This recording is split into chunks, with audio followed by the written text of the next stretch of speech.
بسم اللہ الرحمن الرحیم. ناظرین السلام علیکم. میں ہوں آپ کا میزبان صابر شاکر. 14 ستمبر اور اتوار کا دن. تازہ ترین خبریں، اطلاعات اور تبصرے، پاکستان کے حالات و واقعات اور سیاسی صورتحال کا ایک جائزہ. ایک اہم ترین خبر اس ولاگ میں شیئر کریں گے. ہمارے ساتھ رہیے گا، مس نہ کرنا، کیونکہ بہت ہی امپورٹنٹ ہے اور خاص طور پہ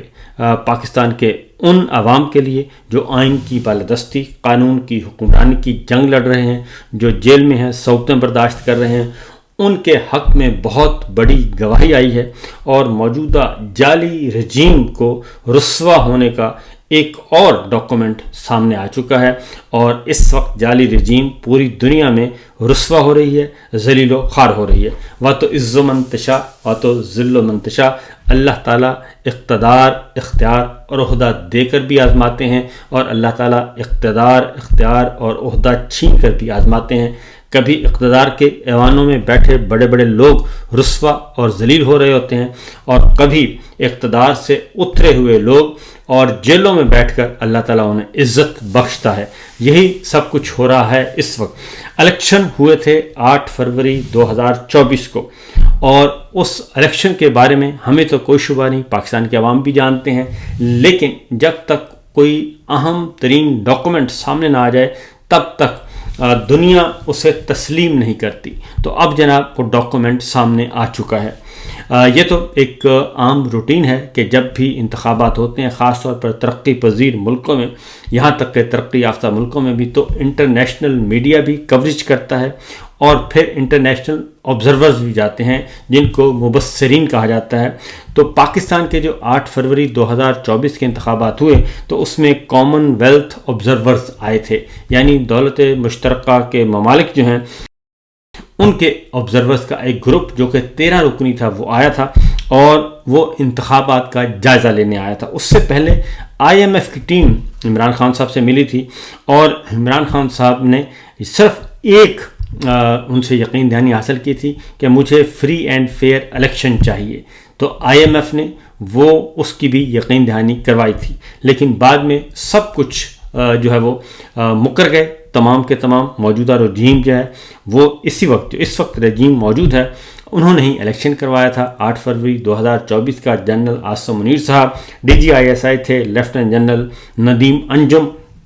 انہوں نے الیکشن کروایا تھا. اور اب کامن ویلتھ آبزرورز کی رپورٹ لیک ہو گئی ہے. پہلی بات تو میں آپ کو یہ بتا دوں کہ اس رپورٹ کو اسی وقت شائع کرنا ضروری ہوتا ہے، لیکن اس وقت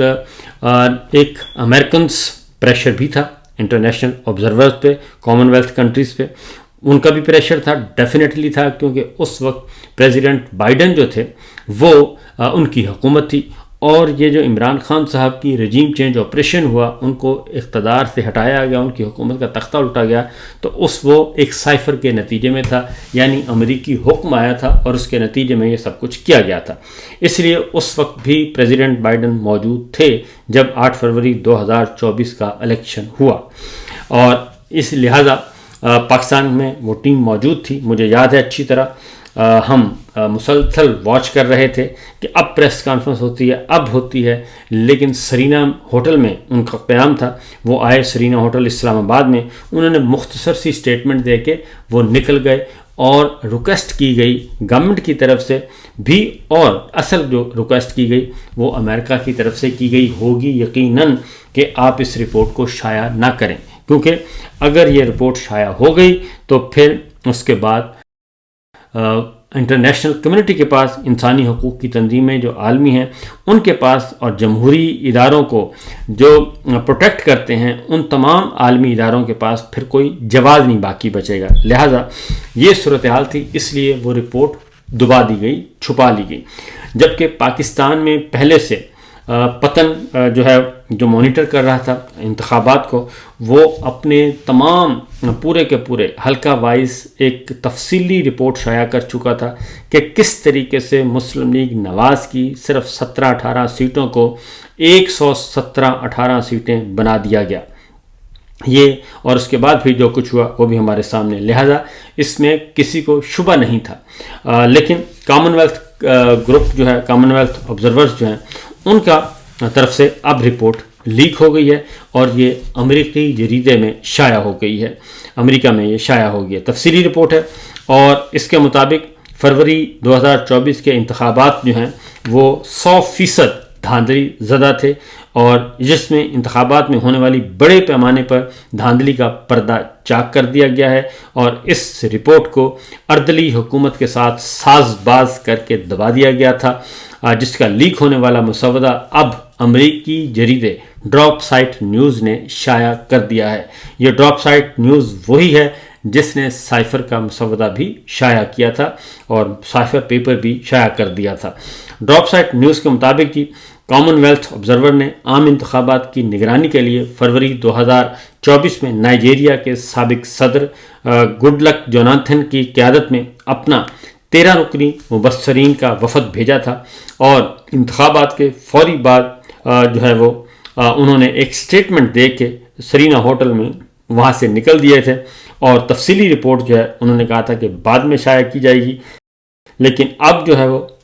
تفصیلی رپورٹ میں آپ کو یہ بتا دوں کہ یہ رپورٹ لیک کی گئی ہے۔ انٹرنیشنل مبصرین نے اپنی یہ رپورٹ جو ہے وہ تمام کامن ویلتھ کنٹریز کے ساتھ شیئر کر لی تھی، امریکہ اور برطانیہ کے ساتھ بھی شیئر کر لی تھی، اس لیے یہ کوئی ڈھکی چھپی چیز نہیں تھی، لیکن پبلک اب ہوئی ہے، اور وہ بھی ذرائع کے حوالے سے۔ اور اس میں کہا گیا کہ پاکستان کی درخواست پر اس رپورٹ کو دبایا گیا تھا۔ Secretary general Patricia Scotland نے اس درخواست پر عمل کرتے ہوئے رپورٹ کی اشاعت روک دی تھی، حالانکہ رپورٹ میں انتخابی دھاندلیوں کے ثبوت تفصیل کے ساتھ موجود ہیں۔ کامن ویلتھ آبزرورز کی روایات کے مطابق یہ رپورٹ عام طور پر انتخابات کے چند دن بعد ہی شائع ہونی چاہیے تھی، مگر آج تک یہ ادارے کی ویب سائٹ پر موجود نہیں ہے، اور یہ پہلا موقع ہے کہ اس ادارے نے اپنی 70 سالہ تاریخ میں کسی بھی ملک کے انتخابی مبصرین کی رپورٹ کو شائع نہیں کیا۔ تو اس سے آپ اندازہ کر سکتے ہیں کہ رپورٹ رکوانے والے طاقت کون سی تھی، اور یقیناً جو میں نے آپ کو بتایا بائیڈن انتظامیہ تھی، اس کے علاوہ کوئی جو کامن ویلتھ آبزرورز پہ اثر انداز نہیں ہو سکتا تھا۔ ظاہر ہے حکومت پاکستان کی ریکویسٹ پہ تو انہوں نے یہ کام کیا کرنا تھا۔ رپورٹ لیک کرنے والے جو سورسز ہیں ان کا کہنا ہے کہ وہ مایوس تھے کہ کامن ویلتھ آبزرورز گروپ کے وعدے کے مطابق 1 سال گزرنے کے باوجود بھی رپورٹ شائع نہیں کی گئی، کیونکہ آج تک کسی ملک کے متعلق بھی اس طرح کی غیر معمولی تاخیر نہیں برتی گئی، لیکن پاکستان کے معاملے میں برتی گئی 8 فروری 2024 کے الیکشن کے بارے میں۔ ڈراپ سائٹ نیوز کے مطابق انتخابات کے بعد پاکستان کی فوجی حکومت نے کامن ویلتھ آبزرورز گروپ پر دباؤ ڈالا کہ وہ مبصرین کی رپورٹ کو منظر عام پر نہ لائے، کیونکہ اس سے حکومت کی ساکھ کو نقصان پہنچنے کا خطرہ تھا۔ یہ حکومت کی ساکھ نہیں تھی، یہ جنرل عاصم منیر صاحب کی ساکھ کو نقصان پہنچنا تھا، لیکن حکومت پاکستان کے اصرار کے باوجود ادارے کی جانب سے اس دباؤ کو قبول کرنا ایک غیر جمہوری حکومت کو بین الاقوامی تنقید سے بچانے کے مترادف ہے۔ رپورٹ میں یہ بھی کہا گیا ہے کہ دھاندلی کے شواہد بے شمار ہیں، اور عمران خان کی جماعت کے شدید دباؤ کے باوجود عمران خان کی جماعت پر شدید دباؤ کے باوجود عوام کی بڑی تعداد نے ان کے حامی آزاد امیدواروں کو ووٹ دیا، اور ابتدائی نتائج میں ہی عمران خان سے وابستہ آزاد امیدواروں کی برتری واضح تھی، لیکن بعد میں نتائج مکمل طور پر پلٹ دیے گئے، تبدیل کر دیے گئے۔ یہ الفاظ ہیں: کئی گھنٹے کے بلیک آؤٹ کے بعد میڈیا میں یکسر مختلف انتخابی نتائج پیش کیے جانے لگے، جن میں ابتدائی نتائج کے برعکس عمران خان کی بجائے فوجی حمایت یافتہ امیدواروں کو کامیاب قرار دیا جانے لگا۔ رپورٹ میں عمران خان کے ساتھ کی گئی پری پول دھاندلی کا بھی پول کھولا گیا ہے، اور رپورٹ میں بتایا گیا ہے کہ عدلیہ کے فیصلوں نے بھی عمران خان کی جماعت کو برابری کی سطح پر انتخابات میں حصہ لینے سے روکے رکھا۔ یہ قاضی فائز عیسیٰ اور چیف الیکشن کمشنر سلطان راجہ اور ہمارے جنرل صاحب سب اس کے ذمہ دار ٹھہرائے گئے ہیں، کیونکہ عدالتی فیصلوں میں صرف ایک سیاسی جماعت نہیں، سیاسی جماعت یعنی پاکستان تحریک انصاف کو ہی نشانہ بنایا جا رہا تھا، اور پاکستان تحریک انصاف گئی بھی تھی قاضی فائز عیسیٰ کے پاس کہ ہمیں لیول پلینگ فیلڈ نہیں مل رہا، لیکن قاضی صاحب تو بلے کا نشان چھیننے والے تھے، اور پاکستان تحریک انصاف کے امیدواروں کو انتخابی مہم چلانے سے روکا گیا۔ رپورٹ میں نمبر 2 پوائنٹ ہے جی، پی ٹی آئی امیدواروں کو انتخابی نشان سے محروم کر کے آزاد حیثیت سے الیکشن لڑنے پر مجبور کیا گیا۔ پی ٹی آئی کے امیدواروں اور حامیوں کو ریاستی تشدد کا نشانہ بنایا گیا، انہیں غیر ضروری طور پر گرفتار کیا گیا اور بعض افراد کو جبری لاپتہ بھی کیا گیا۔ آزادی اظہار رائے، اسمبلی اور حکومت سازی کی آزادی پر بھی غیر اعلانیہ پابندی عائد رہی، یہ رپورٹ میں لکھا گیا ہے۔ ان سب ہتھ کنڈوں سے قبل عمران خان کی حکومت کو تحریک عدم اعتماد کے ذریعے ہٹایا گیا، جسے مکمل طور پر فوجی اسٹیبلشمنٹ نے مینج کیا۔ بعد ازاں لیک ہونے والی دستاویزات سے پتہ چلا کہ امریکی سفارتکاروں نے پس پردہ عمران خان کو ہٹانے پر زور دیا تھا۔ بصورت دیگر پاکستان کے ساتھ تعلقات خراب کرنے کی دھمکی بھی دی گئی تھی۔ دراصل عمران خان نے یوکرین جنگ میں مغرب کی پالیسی سے اختلاف کیا تھا، جو کہ امریکہ اور مغربی ممالک کی حکومتوں میں ان کی مقبولیت میں کمی کا سبب بنا۔ عمران خان کو سیاسی انتقام پر مبنی مقدمات کے ذریعے جیل میں ڈالا گیا۔ ان کے امیدواروں کو انتخابات سے پہلے 2 دن اور بعد میں بھی بدترین ریاستی جبر کا نشانہ بنایا گیا۔ رپورٹ کے مطابق نتائج کی ترسیل کا ڈیجیٹل نظام بری طرح ناکام رہا۔ مبصر گروپ کے اراکین کے مطابق انہیں پولنگ اسٹیشن کی سطح پر نتائج اور حلقے کی سطح پر تیار شدہ نتائج میں تضادات نوٹ کیے گئے، اور جن کی بنیاد پر کچھ امیدوار غیر قانونی طور پر کامیاب قرار دیے گئے۔ یعنی کہ رپورٹ میں پی ٹی آئی کے فارم 47 اور 45 کے الزامات کی بھی تصدیق کر دی گئی ہے۔ صرف کامن ویلتھ آبزرور گروپ نہیں بلکہ یورپی یونین نے بھی 2024 کے انتخابات کے لیے ایک ماہر مشن پاکستان بھیجا تھا، لیکن اس کی رپورٹ بھی آج تک شائع نہیں کی گئی۔ حالانکہ 2018 کے انتخابات کے بعد یورپی یونین نے رپورٹ جلد جاری کر دی تھی اور عمران خان کی حکومت پر تنقید بھی کی تھی، لیکن اس بار یورپی یونین کی جانب سے مکمل خاموشی اختیار کی گئی۔ مختلف شہریوں اور صحافیوں کی جانب سے یورپی قوانین کے تحت رپورٹ حاصل کرنے کی تمام کوششیں بھی ناکام ہو گئیں، اور یورپ کے ادارے یورپی ایکسٹرنل ایکشن سروس کا کہنا ہے کہ پاکستان کے انتخابات کے متعلق رپورٹ شائع کرنے سے بین الاقوامی تعلقات کو نقصان پہنچے گا اور پاکستانی حکام اسے منفی انداز میں لیں گے۔ لیکن سوال یہ پیدا ہوتا ہے کہ مغربی ممالک کو پاکستان کے ساتھ تعلقات کی اتنی فکر کب سے اور کیوں ہونے لگی؟ ڈراپ سائٹ رپورٹ میں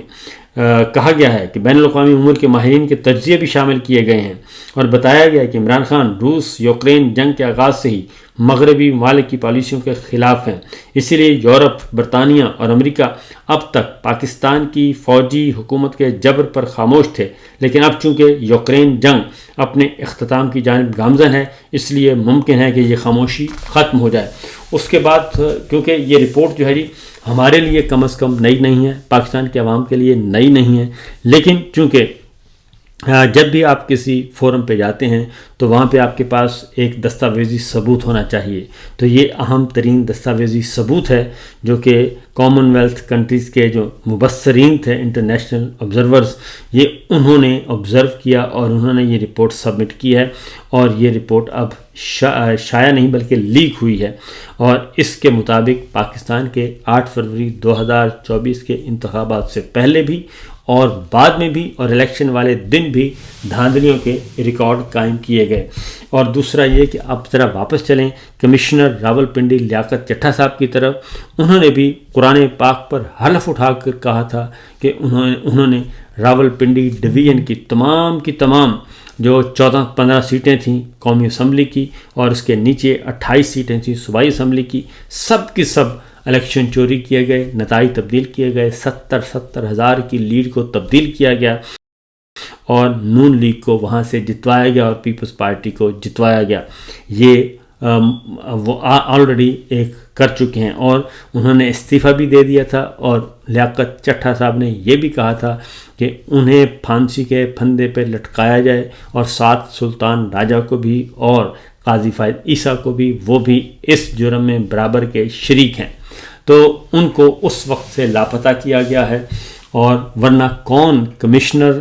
کا عہدہ چھوڑتا ہے، کون اپنی جاب سے سول سروس سے ریزائن کرتا ہے؟ یہ اتنا بڑا بوجھ تھا جو انہوں نے اپنے ضمیر سے اتارا اور ان کے گلے میں ڈال دیا، اور یہ سچویشن اور اب جو انٹرنیشنل آبزرورز کی رپورٹ ہے وہ بھی سامنے آ چکی ہے، اور پتن کی رپورٹ، پتن نے جو کہ پاکستان میں یہ ادارہ کام کر رہا تھا اور سرور باری صاحب تھے ان کے، آپ کو معلوم ہے کہ انہوں نے بھی حلقہ وائز رپورٹ جاری کی، نواز شریف صاحب کے حلقے کی، شہباز شریف صاحب کے حلقے کی، مریم صاحبہ کے کی، اور سلمان اکرم راجہ صاحب کا حلقہ، یعنی کہ تمام تھرو آؤٹ پورے ملک کے انتخابات کو انہوں نے آبزرو کیا، اور انہوں نے بتایا تھا کہ صرف 17-18 سیٹیں مسلم لیگ نواز اور باقی سب کے سب الیکشن تبدیل کیا گیا۔ یہ انہوں نے بتایا تھا، جس کے بعد ان کے گھر کو بھی توڑا گیا، ان کے دفتر کو بھی توڑا گیا، ان کا دفتر سیل کر دیا گیا، اور پھر انہیں بھی بیرون ملک آنا پڑا۔ یہ پتن کی مفصل رپورٹس آلریڈی موجود ہیں، تو یہ انٹرنیشنل آبزرورز کی، جو کامن ویلتھ آبزرورز کی جو رپورٹ چاک ہوئی ہے،